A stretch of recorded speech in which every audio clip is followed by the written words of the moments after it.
Bilirsiniz ki, rəhmətli Hacı Şahin, Allah ona rəhmət eləsin, çox insanın qəlbində Hacıya qarşı bir məhəbbət, bir sevgi vardı. Hacı Şahin çox insanın hidayətinə vəsilə oldu. Yaxşı, bəs bu necə oldu? Necə oldu ki, Hacı digər axundlardan daha çox sevildi və daha çox fərqləndi? Əzizlər, bunun əsas 3 səbəbi var. Təbii ki, səbəblər çoxdur.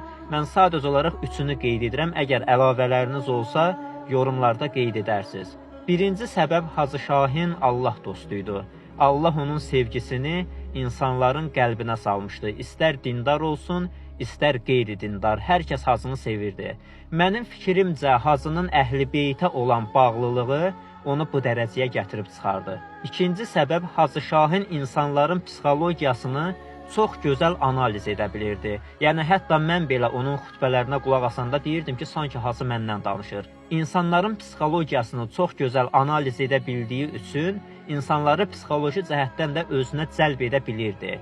Üçüncü səbəb, Hacının çox gözəl səs tembri, səs tonu var idi. Hətta xütbələrinin birində özü də qeyd etmişdi ki, bütün günü məni yığırlar ki, Hacı, çox gözəl səsiniz var, çox məlahətli səsiniz var, bütün günü sizin səsinizə qulaq asırıq. Yəni, Hacının səs tembri çox gözəl olduğu üçün o cəhətdən də insanları özünə çəkə bilirdi, özünə cəlb edə bilirdi. Görürsən, bəzi insanlar olar ki, məsələn, biri mənim kimi, Allahdan danışar, dindən danışar, amma səs tonu gözəl olmadığı üçün ona çox da qulaq asmazlar. Amma bəzi insanlar da olar ki, heç Allahdan, dindən danışmaz, amma səs tembri çox gözəl olduğu üçün hər kəs ona qulaq asmaq istəyər. Hacı Şahinin səsi də bu səslərdən biri idi.